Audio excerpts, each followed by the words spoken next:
नमस्कार, मैं हूं सौरभ कौशिक। न्यूज़ मेकर में आपका स्वागत है। आज के हमारे न्यूज़ मेकर हैं एमपी के मामा यानी शिवराज सिंह चौहान। एमपी विधानसभा का पॉलिटिकल गणित काफ़ी इंटरेस्टिंग हो गया है और ये हुआ है दमोह से कांग्रेस के एमएलए राहुल लोधी के रेजिग्नेशन के बाद। जी हां, ये वही राहुल लोधी हैं जिन्होंने मार्च के महीने में कहा था कि बीजेपी उनको अपने पास लेने के लिए डोरे डाल रही है, लेकिन उनका ईमान बिकाऊ नहीं है। वो बीजेपी कभी नहीं जाएंगे, वो कांग्रेस के साथ दगा करने की सोच भी नहीं सकते। उन्हीं राहुल लोधी ने रविवार को अपनी विधायकी से इस्तीफा दे दिया। वैसे तो राहुल लोधी सिर्फ एक एमएलए हैं। अब सवाल उठता है कि एक एमएलए ने रिज़ाइन किया है और एक पार्टी छोड़ के दूसरी पार्टी को ज्वाइन किया है तो उस सीट पे बाई इलेक्शन हो जाएगा। इसमें बड़ी बात क्या है? बड़ी बात इसलिए है क्योंकि राहुल लोधी के इस्तीफे के साथ ही एमपी विधानसभा का गणित काफ़ी हद तक साफ हो गया है। साफ हो गया है शिवराज सिंह चौहान के फेवर में। वो कैसे? एमपी में 3 नवंबर को 28 सीटों पर उपचुनाव यानी बाई इलेक्शन है। अब इन 28 सीटों पर अगर कांग्रेस को अपनी सरकार बनानी है तो 28 की 28 सीटों पर विजय चाहिए, और अगर बीजेपी को अपनी सरकार बचाए रखनी है तो बीजेपी को सिर्फ 8 सीटों पर विजय चाहिए। जी हां, 28 में से सिर्फ 8, यानी कि चुनावी गणित पूरी तरह मामा के पक्ष में झुक गया है और रिजल्ट उपचुनाव का कुछ भी है, नेता मामा ही रहेंगे। मध्य प्रदेश के सीएम मामा बने रहेंगे। राहुल लोधी का नाम साल 2018 में सुर्खियों में था। सुर्खियों में किस लिए? क्योंकि उन्होंने जयंत मलैया को हराया था। जयंत मलैया शिवराज सिंह चौहान की सरकार में लंबे समय तक वित्त मंत्री रहे थे। जयंत मलैया पर जब राहुल लोधी की जीत हुई तो उनका कद भी काफ़ी बढ़ गया था और राहुल लोधी के बीजेपी में नहीं जाने को कांग्रेस एक पॉजिटिव सिग्नल के तौर पर देख रही थी, लेकिन ऐसा हो ना सका। अब बात करते हैं मामा की राजनीति की। जी हाँ, मध्य प्रदेश के मामा या शिवराज सिंह चौहान जो चौथी बार सीएम बने 22 मार्च 2020 को। जानते हैं मामा की राजनीति के बारे में। शिवराज सिंह चौहान 23 मार्च 2020 को चौथी बार एमपी के सीएम बने। इससे पहले वो 3 बार सीएम रह चुके हैं। साल 2005 से लेके साल 2018 के बीच वो 3 बार सीएम रहे। मामा आरएसएस के पुराने वफादार आदमी हैं। मामा यानी शिवराज सिंह चौहान महज 13 साल की उम्र में 1972 में आरएसएस में शामिल हो गए थे। उसके बाद इमरजेंसी के दौरान वो जेल भी गए। इमरजेंसी ने मामा को नेता बना दिया।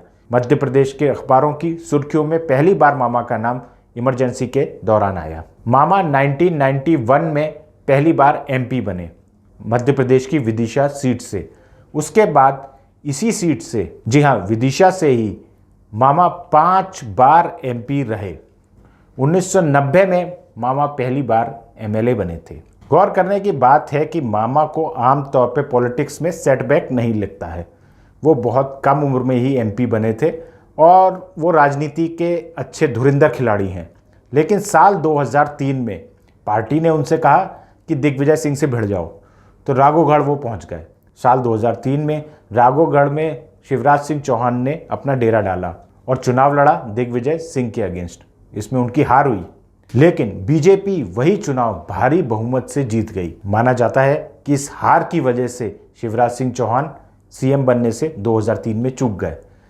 लेकिन 2004 में लोकसभा के चुनाव में, जी हाँ, 2004 में लोकसभा के चुनाव में शिवराज सिंह चौहान 2,60,000 वोट से जीते और साथ ही अपना लोहा मनवा लिया।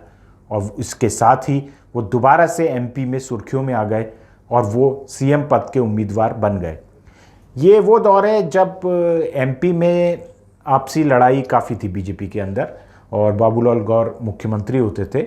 उमा भारती भी उस टाइम काफ़ी वोकल नेता होती थी और बीजेपी के एमपी के नेताओं में आपस में थोड़ा लड़ाई झगड़ा हो रहा था। ऐसे में शिवराज सिंह चौहान क्योंकि संघ के पुराने वफादार नेता थे, तो बीजेपी ने शिवराज सिंह चौहान को प्रेफर किया और साल 2005 में शिवराज सिंह चौहान मध्य प्रदेश के सीएम बन गए। जब साल 2005 में वो मध्य प्रदेश के सीएम बने, तब उनका इतना बड़ा राजनीतिक कद नेशनल लेवल पे नहीं था। लोग थोड़ा सा हैरान थे बीजेपी की चॉइस पर। एक बार 2005 में वो हमसे मिले, हम आज तक में उस समय थे, और सीधी बात कार्यक्रम में हम उनका इंटरव्यू लेने की सोच रहे थे, लेकिन उनसे बातचीत करके हमें लगा कि नेशनल लेवल पे शायद इनको लोग अभी पहचानते नहीं हैं। ये हमारी 2005 में सोच थी।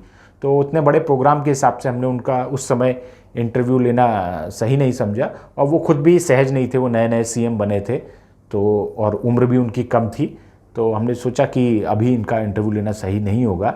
लेकिन जब वो सीएम बने और एक के बाद एक सीएम बनते गए, और 2012 और 13 का समय आ गया, जब याद करिए ये 2012 और 13 का समय था, जब नरेंद्र मोदी को बतौर पीएम लेकर के बीजेपी में चर्चाएं शुरू हो गई थी। उसी दौरान लाल कृष्ण आडवाणी ने नाम लिया रमन सिंह और शिवराज सिंह चौहान का कि वो भी तीसरी बार मुख्यमंत्री बनने जा रहे हैं। तो अगर कोई आदमी 2 या 3 या 4 बार मुख्यमंत्री बन जाता है, तो सिर्फ मुख्यमंत्री बार बार बनते रहने से वो पीएम का कैंडिडेट नहीं हो जाता है, ऐसा लाल कृष्ण आडवाणी ने कहा था, जिसकी वजह से विद इन द बीजेपी काफ़ी फ्रिक्शन हुआ था, काफ़ी लड़ाई हुई थी। लेकिन मामा ने अपने आप को इस सभी कंट्रोवर्सी से दूर रखा और मामा एमपी तक ही सीमित हो गए, या ये कहें कि नरेंद्र मोदी के पॉलिटिकल क्लाउड को देखते हुए वो खुद ही एमपी तक सीमित हो गए, और मामा किसी भी विवाद में नहीं आए। आमतौर पे मामा शिवराज सिंह चौहान किसी भी तरीके के विवाद से, पॉलिटिकल विवाद से दूर रहते हैं।